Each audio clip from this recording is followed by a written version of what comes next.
Hey YouTube, Awesome Writer here. Welcome to my review for Power Rangers issue 22, and this is issue 99 and our last issue in the proper Power Rangers comic before we hit we're the 100th issue, but we're also doing the Death Ranger issue, and then after that they're re-merging into Mighty Morphin Power Rangers.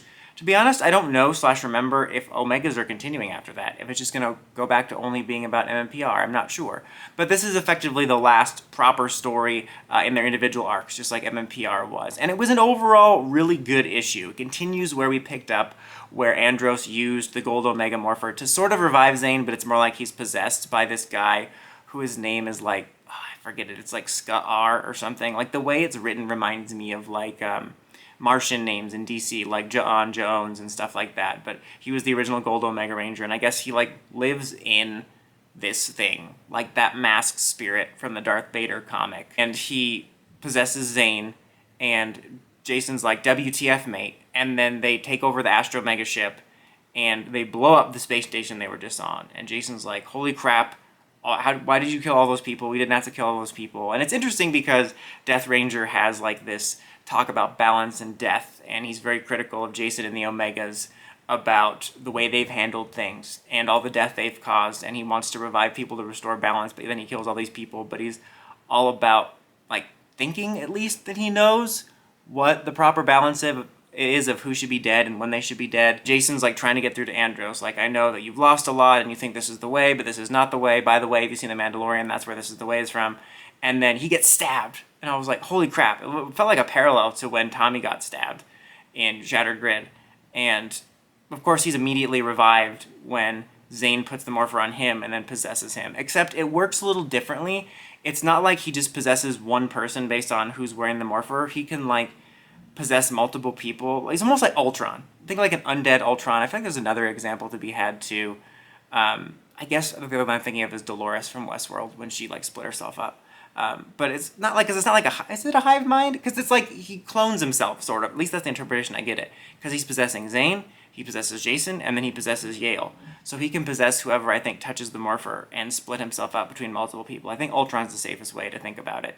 But I did not see that moment coming with Jason. I don't think Jason is dead, just like Tommy wasn't dead, especially since he revives him. And like Andros says he's dead before he possesses him, but again, because he's like instantly revived by this possession, I think Jason will be back. Meanwhile, you had those Marauders invading the base, and you had Journey and Friend stopping them, and they were working under that one guy that got grid powers back during the original Omega arc, when people were given powers by making contact with the grid as a result of Shattered Grid, which, by the way, I think was an arc that had a lot more potential. Like, I really liked that arc and where it led, but I thought the idea of introducing effectively Morphin Grid mutants was a really cool aspect that felt like it was just gone. Like, not just for that arc, I think that arc could have gone on longer, but I think that would have been a cool element to add to the universe overall, to have heroes, villains, just characters that have these random powers thanks to the grid.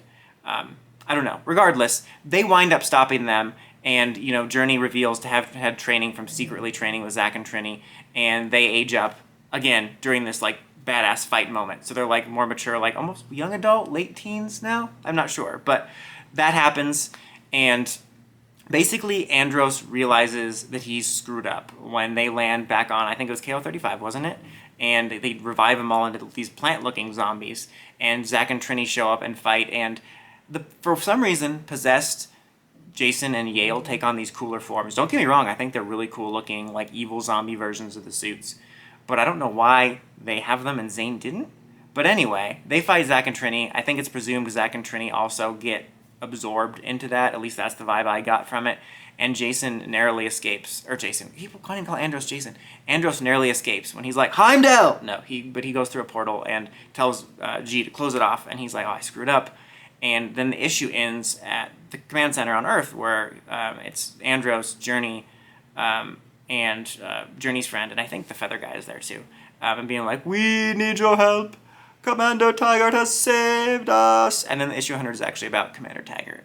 Spoiler alert. No. So interestingly, to back up a couple steps, before they arrive at the command center, there's an interesting conversation between Tommy and Billy that picks up off of the events of Mighty Morphin 22, where Kim met the Pink Emissary, because they're folding in the mythology from Power Rangers universe about there being more emissaries. And he says, like, I thought there was only 3. Are there tertiary and secondary emissaries, which I don't know if that's meant to open up the idea maybe that the emissaries we met were different. I might be reading too much into it. I think they're all trying to reconcile it. But he does make an interesting comment about like, well, is there a White Ranger emissary? And then Billy says, well, what if you are your own emissary because white is all the colors? I thought that was interesting just because I don't know whether any of this is hinting towards anything in the future in regards to how they're going to evolve / reconcile this emissary mythology, but or if it was a reference or an unintentional reference to the fact that the emissaries were originally the Die Ranger suits, and people were curious, like, are they going to connect the white light to it?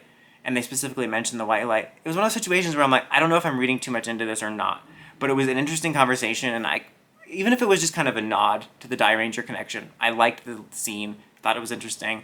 I'm very interested to see how they tie together all the emissary mythology that's floating around. Overall, I thought this was a really solid issue for the last one of Power Rangers' main run. I think it was very impactful, lots of big moments. I don't think I enjoyed it as much as 22 for mmpr, but I'm going to give this one a 4. I think it was a solid issue and leads us to a really interesting place for these last 2 issues. And by that I mean the Death Ranger issue and then the issue 100. I think it's a really interesting place, and I'm interested to see how things end off and springboard into the next arc, and I'm also interested to see more about the Death Ranger mythology. But what did you guys think of this? Let me know in the comments as always. Until next time, don't forget to like, comment, subscribe, and climb the steps and ring that bell so you get notifications for my videos. Dawson Ryder, signing out.